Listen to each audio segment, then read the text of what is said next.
Hey, what's going on, everybody? Welcome to the YouTube channel and the next video. Been taking in a Naval Academy hockey game here at the ACC tournament in Winston-Salem. Been following along with the trip. This video is going to take us across Iowa and almost into Nebraska. I'd like to give a huge shout out, special thank you, as usual, to the crew over at Warrior Expeditions. Thank everyone for following along. Again, don't forget to like, share, and subscribe. Till next time, have a good one.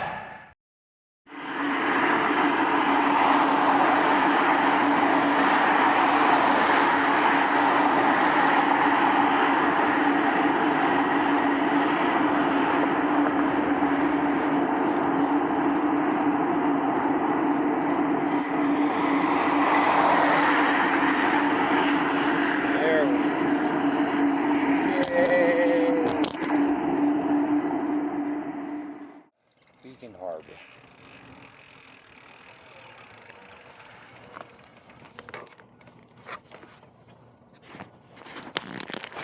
As I continued my trip westward, day 25 brought me to beautiful Davenport, Iowa, where I had some spectacular hosts that took care of me for the evening, and where, sadly, I managed to capture just this picture.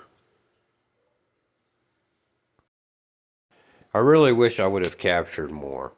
Unfortunately, I didn't have the forethought to take pictures or video that evening. Regardless, on day 26, I was up bright and early and heading west again.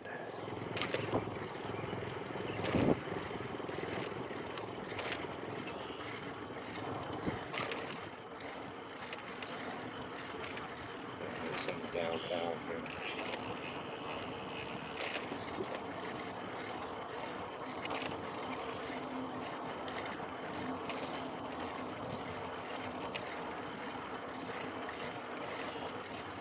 Something very valuable in that trip.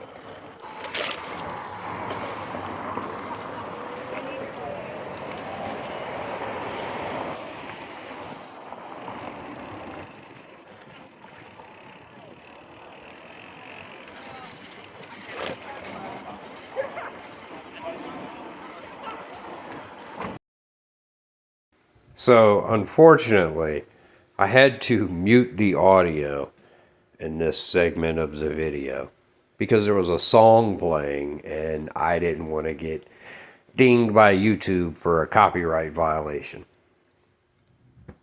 That being the case, enjoy these magnificent displays of American automotive engineering.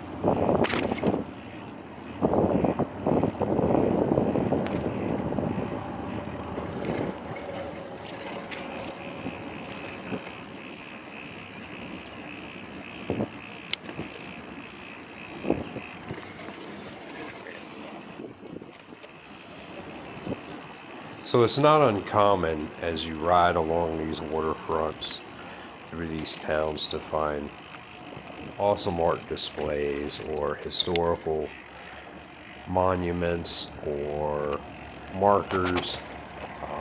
There's so much along these waterfronts. Like here in Muscatine, there was a lot of both along this section, including this giant slice of watermelon to celebrate watermelon farming in the area.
On the morning of day 27, I made my way into West Branch, Iowa, where I was able to take in the life and presidency of President Herbert Hoover at the Herbert Hoover Presidential Library and Museum, where I visited his birthplace and took in a blacksmith demonstration before ultimately having to get on the road again.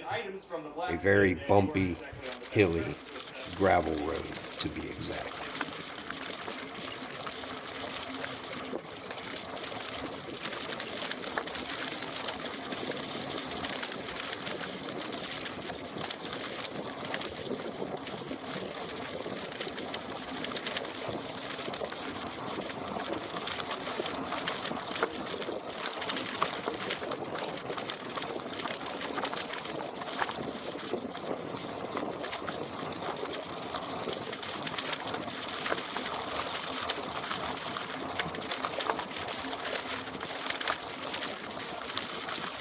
That evening, I stopped in Solon, Iowa, a town with a great identity that thrives around the bike trail. While there, I stayed at the gorgeous Literary Hotel, which I highly recommend if you're in the area. Oh, and I bet you wouldn't have guessed this, but that is the only photo I took while in the town.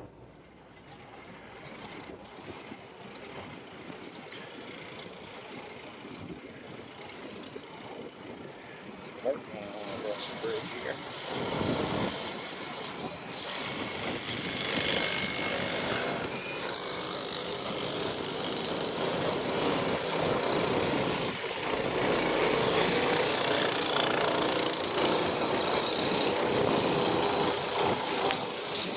Just like that. We crossed the Cedar River. Once again.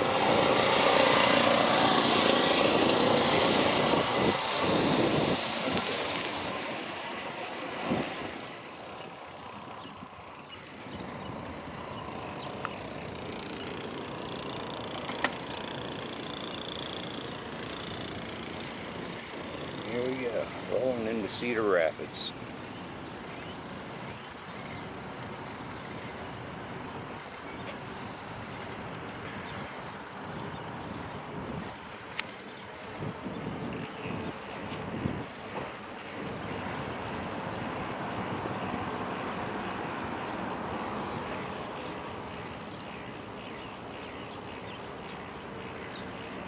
Later in the afternoon, I made my way to Waterloo, where I was able to link up with others from the group.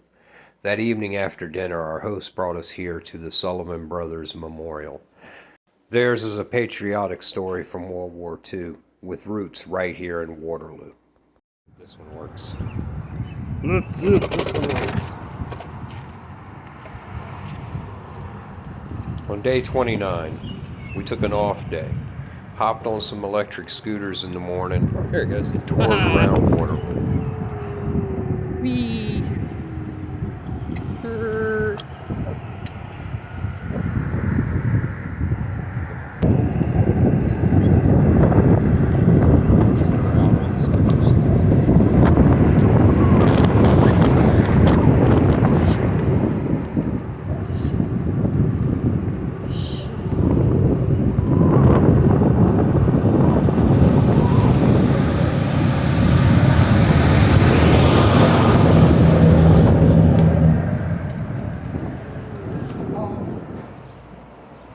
I want to introduce a couple of special people that are making a bike trip all the way from D.C. to Washington State. They're here today. Black Hawk County Veterans Affairs hosted us for their weekly Veterans Luncheon. This one was a little more special, though, as it was on the 80th anniversary of the D-Day invasion of Normandy. They stopped here on their way over to that great state of Washington. My goodness, what a trek. See that? Just sit there and shoot the little people at these campgrounds. Especially I see a American flag out there. That's not top to them. Yeah. Yeah, and you see a lot of those Yeah. campgrounds. There's both floors in, huh? All Yeah. floors? After lunch, we visited the Dan Gable Wrestling Museum, where myself, Brandon, and Callie were interviewed by wrestling legend Jim Miller. This is a healing trip. It's a healing trip. Yeah. I mean, yeah, it's good to be out. All right, so check it out. We're in the Dan Gable Wrestling Museum and National Wrestling Hall of Fame. But as I'm walking around, it's Kurt Angle's wrestling singlet. Yeah, that was kind of cool. The next morning, we departed our comfy hotel in Waterloo, and we were back out on the road.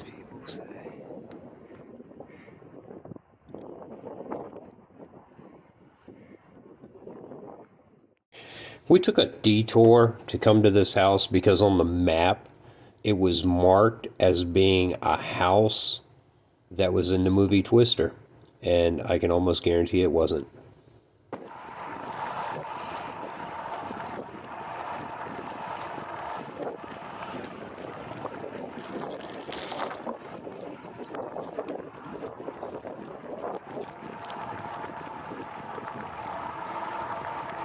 Gotta reattach my mirror. I can't see behind me.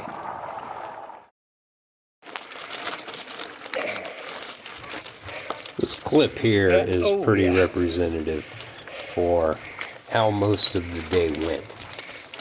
We were on bumpy gravel roads whose surface could change at any minute, from perfectly hard and compact to very loose and unforgiving as you cut through it. And it was very hilly, not very flat. One of the great features we noticed while riding through Iowa were these large painted rocks scattered throughout the whole state that honored the different military branches and veterans.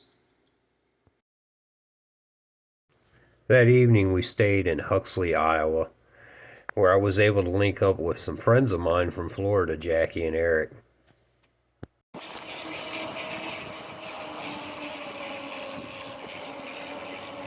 Huh. Like a mine shaft?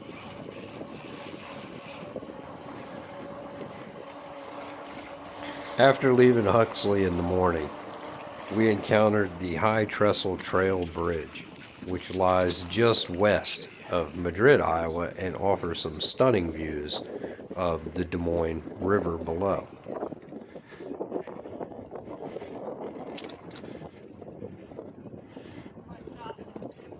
All right.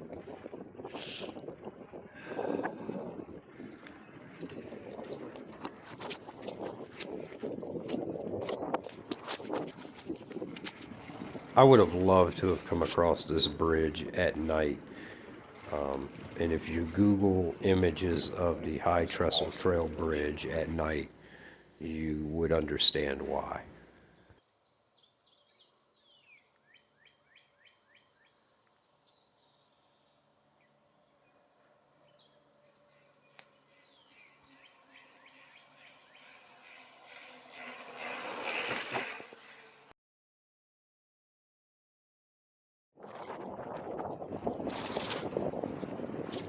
This is Perry, Iowa.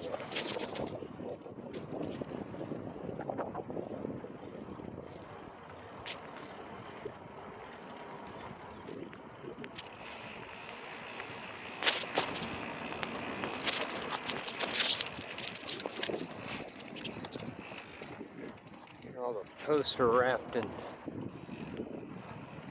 like crochet.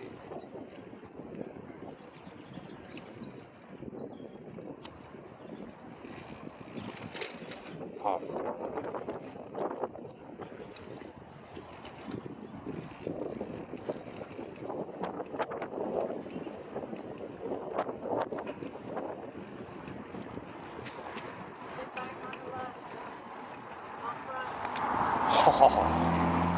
at that.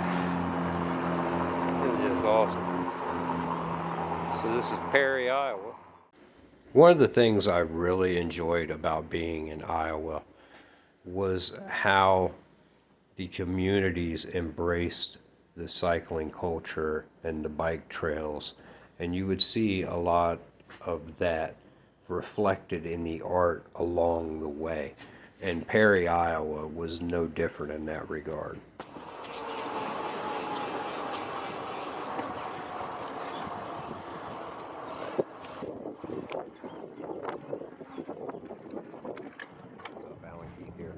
You know, if you've never been to Iowa and you always wondered what it looked like, well, it kind of looks like this.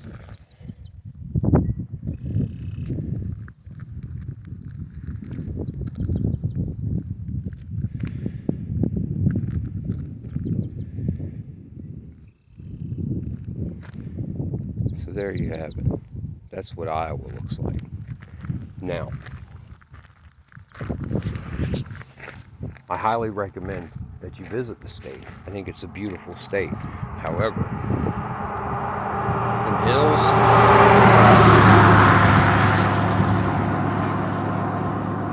don't do it on a bike. All I gotta say. That evening, we were treated to this beautiful sunset over Coon Rapids, Iowa. We were a month in and starting to settle into the trip, mere days from the halfway mark. The more we rode, the better the trip got, and the more cohesive our story became.